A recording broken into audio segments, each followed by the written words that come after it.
We have a special guest on today's podcast. I shouldn't say special guest, but a returning guest, our own COO and co-founder of Intuity Performance, Scott Russ. Welcome back, Scott. Thanks, Ange. I'll take special guest. Yeah, you like that? Yeah, I'll take that. Of course. Can you introduce me like that in team meetings too? I don't know if they'll interpret it the same way, though. No, you don't think so, eh? Okay, whatever. It was worth a try. E for effort, buddy. E for effort. Glad to have you back, though, on the Human Side of Business podcast. Scott and I have really been noticing a theme when it comes to coaching our clients, as well as speaking to other coaches too, that there's this thing called the imposter syndrome. So we're going to unpack it a little bit today and jam on it so that you, our subscribership, can kind of reflect as you're listening to what we're talking about and see if there's an imposter that kind of creeps up for you, as well as tools and resources that you can lean into in future if it feels right for you or if it's a vibe. All right. I like it.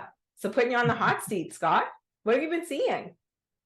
I wonder if it'd be good to maybe kind of define imposter syndrome, at least in our own words. I'm sure people can look it up and find many definitions online. I know for me, I almost call it like that voice in the back of your head.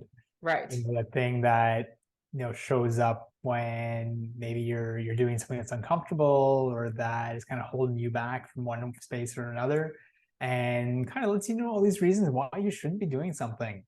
And so for me, that's kind of how I think about imposter syndrome and how it shows up. But I want to get your input as well.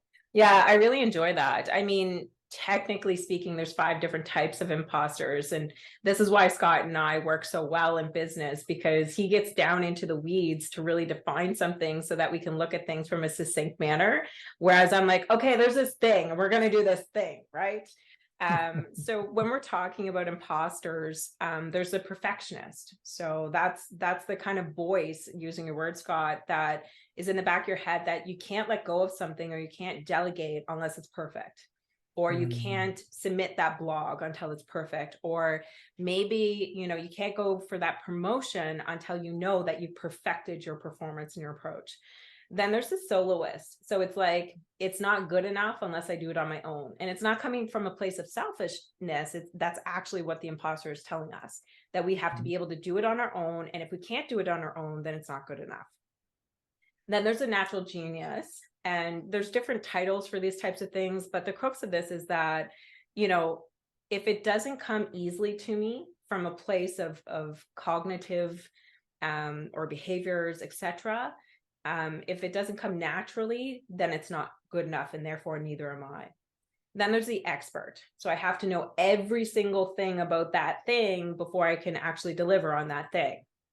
And then there's a superhuman. And oftentimes, I don't want to be generalized, but parent figures, I guess we'll say, they can have those guilt cards and feel like the superhuman. So they have to be able to wear the badge of putting in multiple hours at work and stay up with their kids if they're sick. And then also be able to be the PTA mom and or dad or person.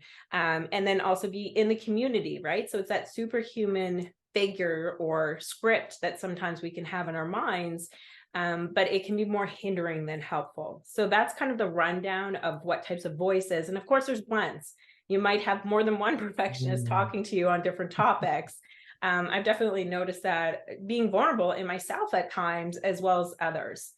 And I really want to normalize this topic of imposter because there's a medical definition of it, but statistics tell us from Harvard Business is that 77% of the respondents of a particular survey had identified that they had some imposter syndrome and or aspects come up in their role. And that was a small sample size. So let's think about it from the larger scale to normalize the fact that we all may have some sort of insecurities all the way up to the actual imposter syndrome. Someone came prepared. I've been living and breathing this for like the past 2 years. Seriously. You have to admit, Scott, so Scott and I are both coaches. And sometimes we'll lean into each other from a place of confidence, but also respecting the confidentiality of our clients, of course, and say, hey, I'm coaching on this topic and there's this thing. And so, Scott, you got to admit that oftentimes when I'm talking about things, it backs into this topic. it's almost like leaders and or professionals that come into us as of late, they want to, identify their next step in their performance, but underneath it all, there might be some sort of imposter. Or they'll come in and they'll talk about like, how can I be a better communicator? But what stems from that is that, they have to be a perfectionist in communication. So therefore, they're holding themselves back, or it's a bit of a blind spot. So I feel like there's all these minor coaching topics at the top of the iceberg, but then underneath, that's what calls us to a higher place to really look within to see what is that actual root cause of the reason why I'm here for coaching. No, and you're right, Ange. I mean, I think a lot of times when you start asking the question why, you continue and ask it more and more, it starts to uncover, peel back the, lack of a better term, layers of the onion, so to speak, right? Yeah, and the more exactly. you dig down, the more it comes down to, oh, at the end of the day, I'm holding myself back in one way or another. And so kind of coming back to what you had said, so recapping, there's 5 types of kind of imposters or blends of imposters that might come up around the perfectionist, the soloist, the genius, the expert, and the superhuman. We said that this was a hot seat. What's coming up for you? What kind of imposters play in your world? I really enjoy the the toss back over the net there. Kudos to you. Oh, I know it's going to come back my way. So definitely that brother vibe in the room again. Speaking from a place of vulnerability, the imposter that comes up for me, I think, is a blend between expert and perfectionism. And it's really reared its head in the first 2 years of business when it comes to like the videography piece, or in any position where I'd have to actually, quote unquote, expose myself, and not kind of hide behind the Intuity Performance brand. That's been a learning edge for me. And so I would say at this point, I've done a lot of work in the sense of, confidence, and then also just trial and error. Like that has been, as simple as it sounds, that has been a confidence builder for me. Obviously still a work in progress. I feel like we're always on a journey with that type of stuff. But what I've noticed is the way that I internalize my beliefs around certain things really matters, because then that turns into how I speak to myself and therefore how I act, right? So for people that are more into formulas or prescriptives, when it comes to this type of stuff, in past, what I used to do is I would have this belief that if I didn't look a certain way, sound a certain way, exhibit myself a certain way, then I wasn't good enough, or what I have to say isn't from a place of expertise in comparison to Brene Brown. Not many people compare it to Brene Brown, right? So especially when we're thinking about a small business. So I would shy away from things. And then after the work that I've done, I'm not looking to compare myself to anybody else anymore. I'm looking to compare myself to myself a week ago, or a month ago, or a few months ago. And also having a lot of strong supports in the environment that we're in with Intuity Performance. I mean, Scott, you and I have had this conversation. You put me on the hot spot. What's getting in your way? What are your blind spots, and what's really holding you back here? And that self-reflection around making sure that I'm 1% better each time I step in front of the video camera.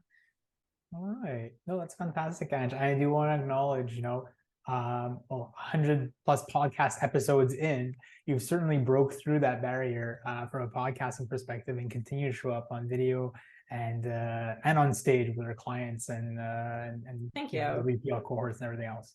So I think from my seat, which can also lean into leadership in general, is when you flip the script from myself, how do I look, how do I sound, how do I feel, how do I act, what are they going to think about me, and you flip that lens to how can I give, where does quality come from for my client, where does quality come from for my team members, what can I do for them? When you turn that attention around, I strongly feel that it changes something within you, and you can operate at a higher perspective or place, because you're not in a place of worry, you're in a place of giving. I like the kind of flip the script, so to speak. And what I'm noticing even within that, you can let me know if this resonates or not. It's Mhm. a little bit of like, what do I have control over? Right. It's not so much of like, well, when I compare myself to others, there's always people better than you. There's always people less than you. And so you tend to lose in that game. And Mhm. you can't really control how you're compared to other people. But when you look at it from a place of abundance, well, that's something you do have control over in Right. terms of, well, how can I show up for my clients? How can I help do this better? How can I continue to improve that 1%? Right. And so yeah, I like that recap.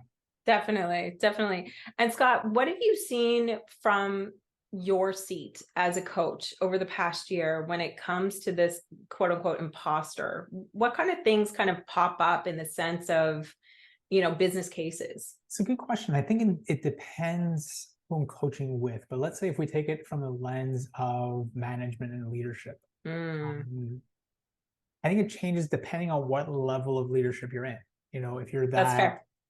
new kind of fresh manager, used to just have to manage yourself, you're an individual contributor, step into a role, now you're managing maybe the past 6 months, even a year or two, right? A lot of the concerns that I've heard that have kind of come up have been around how I'm being perceived by my team.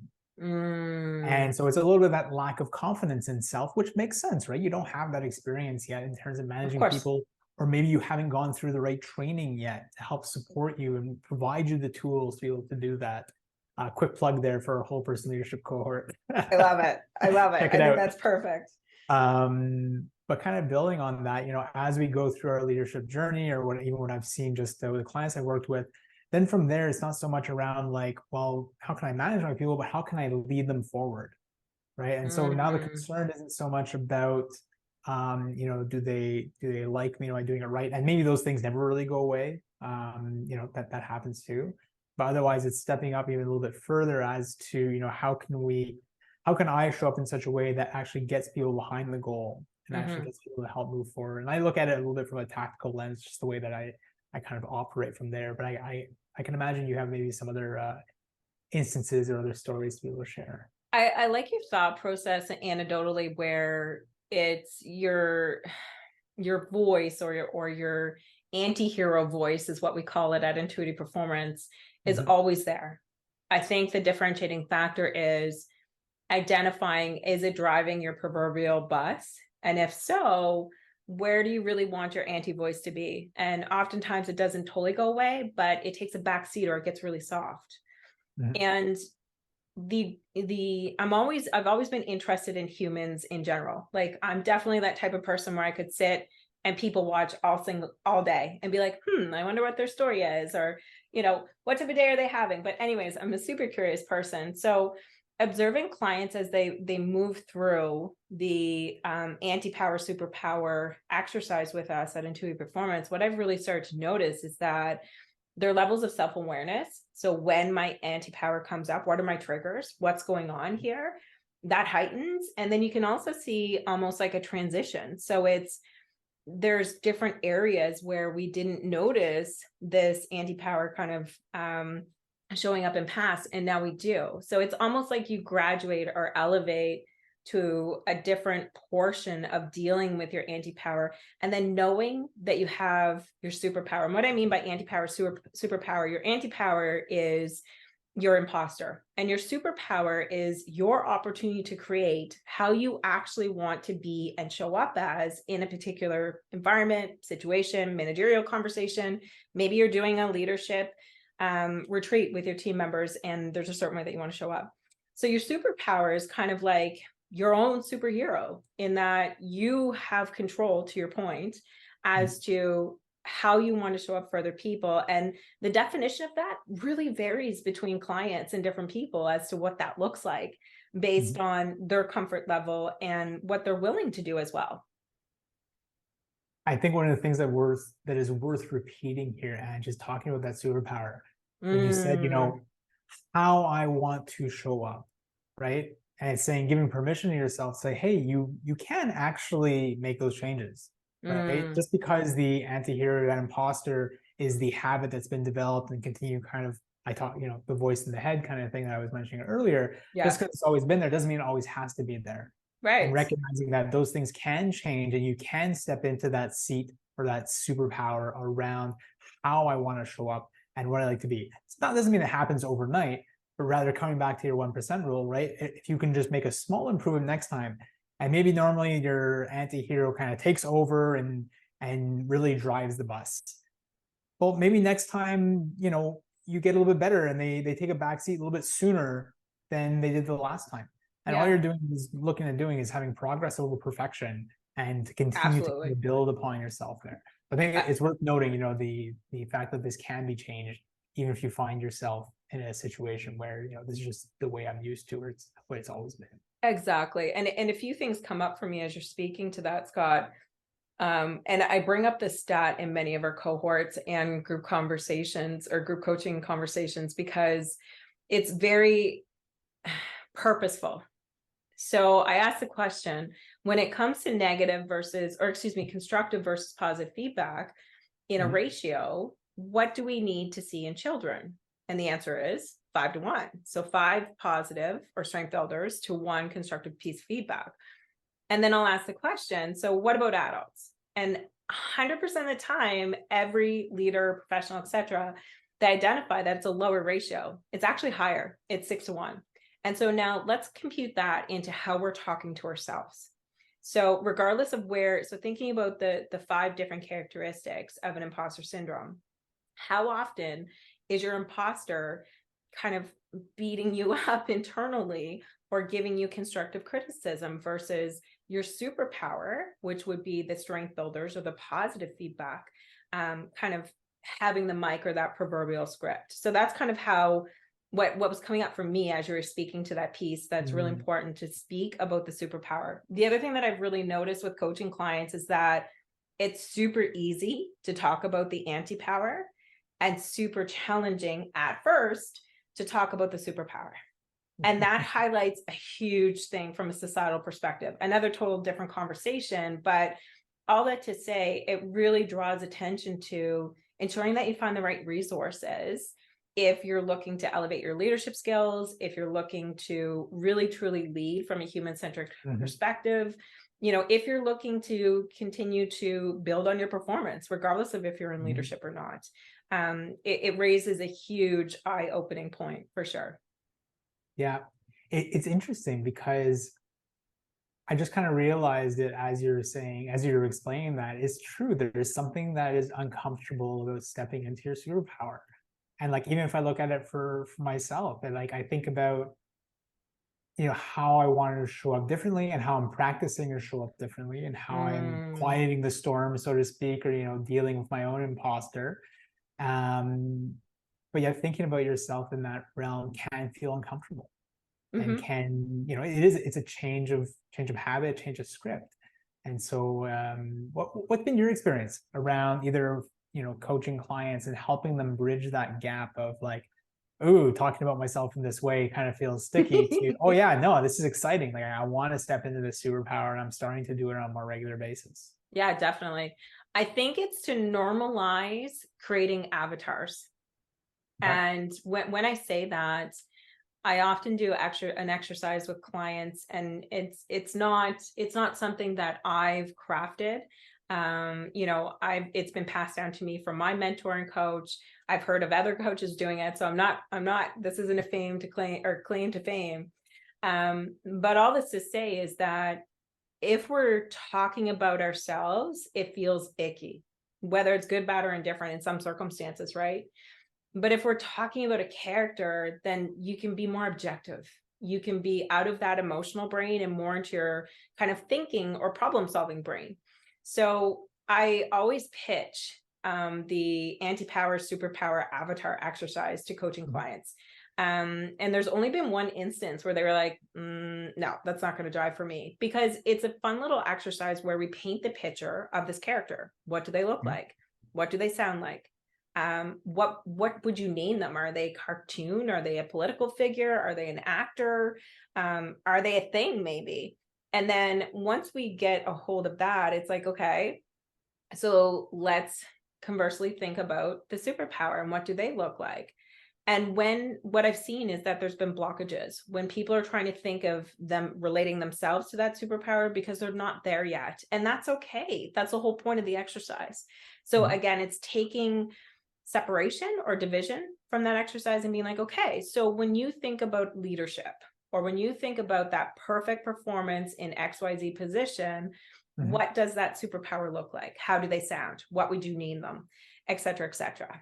And then from there, we can do what's called experiential coaching. So then it's talking more and more about when do they show up? Because everybody has different occurrences or triggers. And then we talk about things, and this is kind of getting technical, but cue habit loops. So how do we replace the anti-power with the superpower? And how do we make that easy and justifiable for ourselves moving forward, right? Yeah, no, I love it. Would it be helpful to touch on a little bit like the impacts of the imposter and how it shows up? And then maybe even providing some action steps as to like, what can people do if they're noticing that, hey, you know, this resonates with me. Oh my gosh. You know, Absolutely. I'm feeling this, you know, what can I do about it? Definitely. So hearing you in the sense of how it shows up in their role, when we think about in relation to the anti-power and sometimes the superpower, oftentimes the root cause is just that. So if, you know, we're complaining or feeling like we can't get that promotion, oftentimes it's the anti-power that's holding us back. So it could be anywhere from, you know, perfectionism, paralysis, analysis, people pleasing. I don't know if I said procrastination. So all of those things kind of come up as ear markers or flags to tell us that we need to go within and kind of look at what that actual root cause is. And because as a result, what we've been able to do is we've seen from our desks anyways, that 3 of our clients had received promotions once they did that work. There were another 2 clients that identified they were less stressful and could take on more work. So efficiencies in the workplace. There was another client that actually was promoted 2 roles above, because they were able to unlock that in themselves and they totally flourished. So when it comes to ear markers, I think it's asking yourself the question of what's really getting in my way about this? And how am I impacting myself? Because oftentimes what can happen is we spend a lot of time blaming resources or environment or others. And in the first instance, I feel like where empowerment comes from is empowering ourselves to really understand ourselves and what's getting in our way. I don't know if that's helpful. Yeah, no, I think it is. I think to your point, you've identified some of the ear markers, some of the triggers to say, hey, maybe this is how I'm holding myself back, or how my imposters are holding myself back. What about for those that maybe aren't in a position or haven't had coaching in the past? I think one thing, you know, feel free to reach out. More than happy to offer an opportunity to check in on that. But otherwise, what are maybe some of the resources or some other action steps someone might be able to do to try and start, you know, combating this or start stepping into that superpower? For sure. Of course. So there are, when it comes to resources, the imposter syndrome, there's a plethora of information and tools out there. So a simple Google search could tell you and really break down what imposter syndrome is. Some of them will have the free analysis or tests online, and you can understand which one you lean into. My belief is that there's not always just one imposter. So it's good to have multiple resources to lean into. So maybe you could get peer feedback at work, or you could ask and say, hey, I'm working on this thing around imposter syndrome. I'm thinking maybe I fit here. What do you think? And you ask that to your leadership, your direct leader, essentially. Other resources that you can lean into are, of course, coaches, because we're here to be your champion and advocate, but to call you to a higher place based on your agenda. And to me, obviously, I have that personal bias around that type of resource. But of course, there's other resources in the sense of there's a book, and it was written by two female broadcasters. I believe it's called The Confidence Code. Their names are escaping me right now, but there's books out there that speak to confidence and kind of the imposter syndrome and how to kind of work through that. And I'm sure there's free workbooks online as well. Okay. No, that's fantastic. And I think building off the resources, one thing as you were just talking that kind of came up to mind, even just as a small action step, if you feel like you're being held back from an imposter syndrome perspective, is just raising your awareness as to, when is this showing up for you? Are there any Mm, themes around, when your imposter comes up or when you feel like you're kind of being held back? And that could be a really telltale sign as to maybe identifying what kind of imposter shows up for you, and also just allows you to understand, like, hey, if I'm going into the situation again, at least I know what to expect. I know this thing is going to happen to me, and I'm going to have this. I'll go back to my analogy of this voice in the back of my head that's going to tell me I'm not doing something right, or tell me my own some other story, whatever the mm, story is for you. And so even mm. just realizing that, I think, can have a big impact. At least prepare yourself a little bit, kind of going into these things. If you're not in a position to be able to kind of change it, that might be a good first step as well. Absolutely. And when you said the word tasks, taking stock of the tasks where you feel like there's a blind spot or something holding you back, what came up in my brain was certain trends of portions of your job. So, for example, is it public speaking, or is it report writing? Mm, Or is it, maybe it's running team meetings or something like that, right? Like it kind of came to more of a task oriented themed yeah. perspective for me.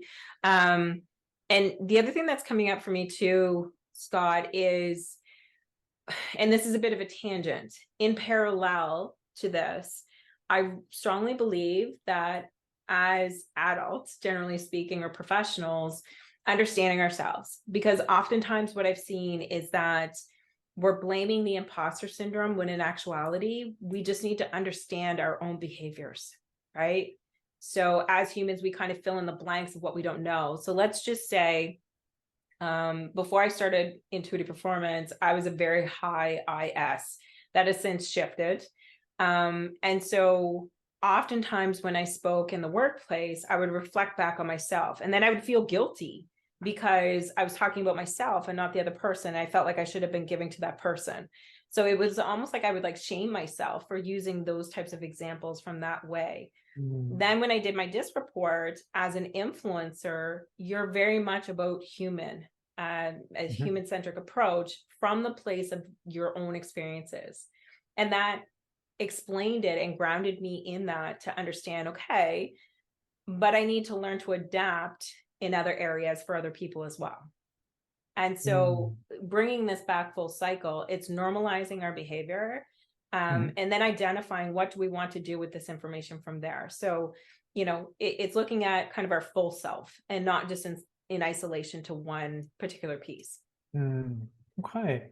And so, just clarifying, so when you're talking about kind of that self-awareness piece for yourself, part of that was so using like a DISC assessment, for Right. example, and identifying how you show up and what your behaviors are, kind of help kind of that light bulb switch. Absolutely. Yeah. Absolutely. And other quotants, I should say, to pay attention to are things like emotional intelligence, or how are we motivated?